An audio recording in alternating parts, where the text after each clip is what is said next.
سید ثروت زوہا کے ساتھ۔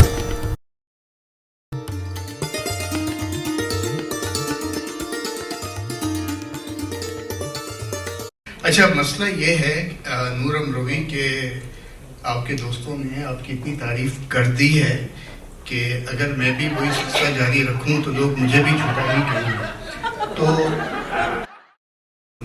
میرا اور آپ کا رشتہ کچھ ایسا ہے کہ وہ اچھا نہیں لگے گا کہ میں آپ کی شاعری کی تعریف کروں، اس لیے کہ نہ وہ میرا منصب ہے نہ میرا علم، اور مجھے وہ کہنے دیجیے جو میرے دل میں ہے، اگر آپ کی اجازت ہے۔ تو خواتین و حضرات، اس کو آپ جس خانے میں ڈال دیں، مضمون کہیں، تاثرات کہیں، یہ بہرحال میرے لیے اس لیے بہت اہم ہے کہ یہ میں نے لکھا نور امروی کے لیے، بلکہ اپنے ایک دوست کے لیے میں پیش کرتا ہوں۔ بسم اللہ الرحمن الرحیم۔ محمد بن قاسم کے ہاتھوں میں سفر کی لکیر تھی، وہ دیبل پہنچا اور دیبل یعنی سندھ کو بہت بہادری کے ساتھ فتح کر دیا۔ بہادری سے بہادر شاہ ظفر یاد آ گئے، وہ رنگون پہنچے تھے۔ تاریخ بتاتی ہے کہ رنگون تک کے سفر کی لکیر ان کے ہاتھوں میں پہلے سے موجود نہ تھی، بلکہ بہادر شاہ ظفر کے ہتھیلی میں اس سفر کی لکیر ان کے درباریوں، مشیروں، حواریوں نے خود کھود ڈالی تھی۔ انہی لوگوں نے ان کو رنگون پہنچوا کر اپنی دنیا تو رنگین کر لی، مگر بہادر شاہ ظفر کی زندگی سنگین کر دی تھی۔ کہ سفر کی لکیروں کو میں سفر کا دھاگا کہتا ہوں۔ یہ دھاگا ہی تو ہے جس کا دوسرا سرا اس جگہ کی قسمت میں تھاما ہوتا ہے جہاں وہ سفر کرنے والا پہنچتا ہے۔ دیبل کی قسمت میں محمد بن قاسم لکھا تھا، جبھی وہاں کولمبس نہیں پہنچا۔ اسی طرح رنگون میں بہادر شاہ ظفر کو ہی پہنچنا تھا، یہی بات ہے کہ وہاں مومن خان مومن نہ پہنچ سکے۔ امروہہ سے میرا دوست نور امروی کا نکلنا ان کے سفر کی لکیر کے باعث ہی تو تھا، مگر ان کا ڈیلس پہنچ جانا ڈیلس کی قسمت بھی تو تھی۔ اب بھلا ڈیلس کب تک عرفان علی یا مسعود قاضی کے بھروسے پہ جیا کرتا۔ ڈیلس بلکہ نارتھ امریکہ میں اردو کی خوشبو پھیلنی تھی، یہاں اردو ادب کے خیمے بسنے تھے، یہاں غزلوں کے شامیانے لگنے تھے، یہاں نظموں کی قناتیں بھی کھڑی ہونی تھی۔ پھر نور امروی ضلع امریکہ پوری۔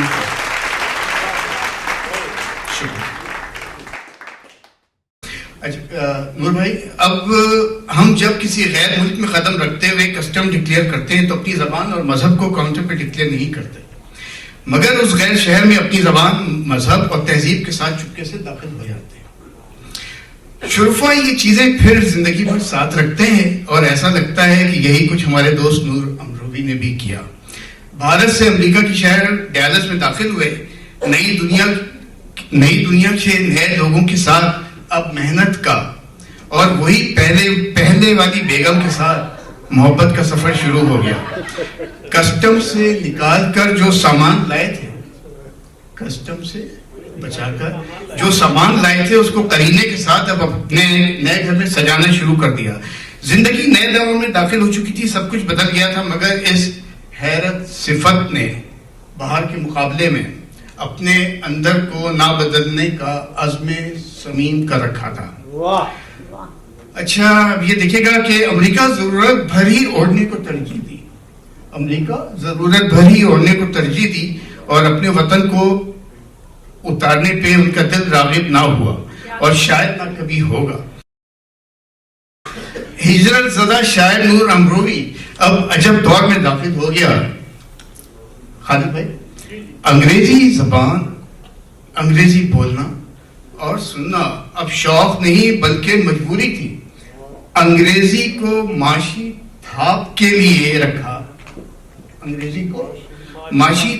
لیے رکھا، مگر سوچ، فکر، خواب، آرزو، تمنا اور خواہش کو اردو کا بھاگ دیتا۔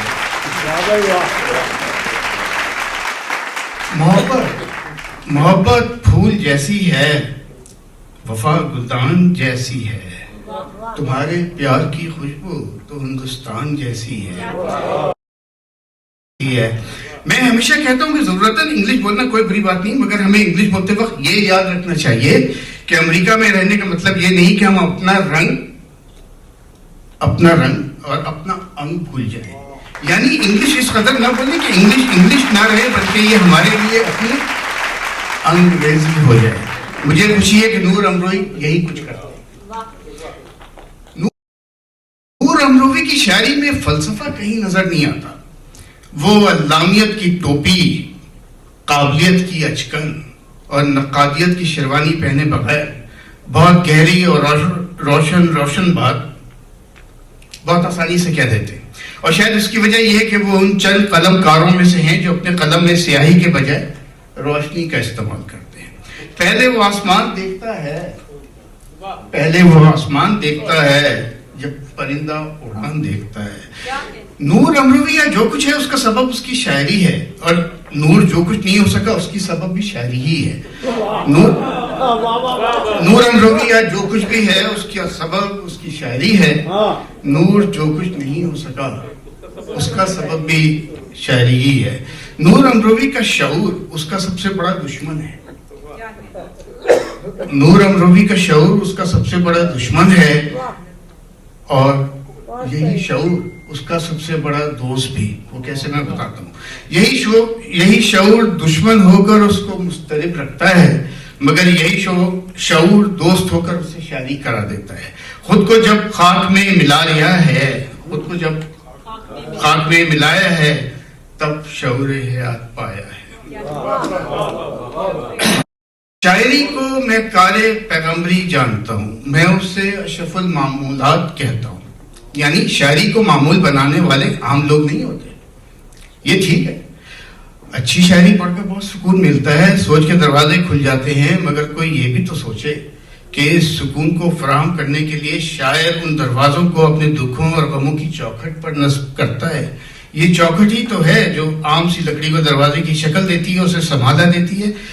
ہم اب اگر چوکھٹ کو دل سے تعبیر کر دیں تو شاعری اور دل کے گہرے رشتوں کو سمجھنے کے لیے ہمیں کسی نقاد کے پاس جانے کی ضرورت نہیں پڑے. شاعری کے ساتھ ساتھ نور امروی کا ترنم بھی بہت خوبصورت ہے.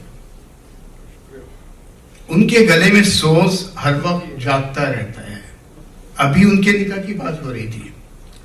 وہ اپنے اسی سوز کی وجہ سے اپنے نکاح کے موقع پہ بہت پریشان ہو چکے ہیں. قاضی صاحب نے جب انہیں قبول ہے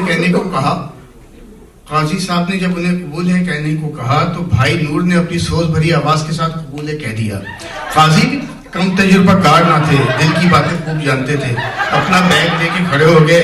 لگتا ہے اس شادی میں دلہا کی رضامندی شامل نہیں، زبردستی نکاح سے شادی کی صحت خراب ہو جاتی ہے. شادی کی صحت پر فرق پڑتا ہے. نکاح دلوں کو جوڑنے کے لیے ہوتا ہے، توڑنے کے لیے میں یہ نکاح نہیں پڑھا سکتا.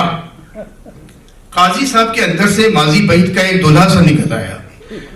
اس ماضی کے دلہا نے آسمان کی طرف دیکھا اور پھر سرگوشی کی. رقیہ دیکھو آج پھر کسی کے ساتھ چل رہا. قاضی صاحب قطار رونے لگے. کچھ لوگ دوڑے بھاگے، قاضی کو سہارا دیا، سمجھایا. نور سے التجا کی کہ خدا کے واسطے آواز سے سوز نکالو اور قبولے کہو. بھائی نور نے سہرے میں چھپے ہوئے اپنے گلے کو ایک دو بار کھنکارا اور بغیر سوز کے قبولے کہا. لوگوں نے قاضی کو دودھ میں روح افزا ملا ہوا پلا کے دیا اور اس کے بعد قاضی صاحب نے نکاح پڑھا دیا. یہ خواتین و حضرات، نور کے لیے بہت ساری دعائیں، ان کی شعری مجموعے دعائیں کام آتی ہے. جرا پر مجھے بھی اتنی خوشی ہے جتنی ان کو ہے، کیونکہ میں ہمیشہ دوست کی کامیابی کو اپنی کامیابی سمجھتا ہوں. ہم بہت مشکل محض پائے. ہمیں اردو اور اپنی تہذیب کو توانا رکھنا ہے. اس کام کو صرف لکھنے والے نہیں کر سکتے.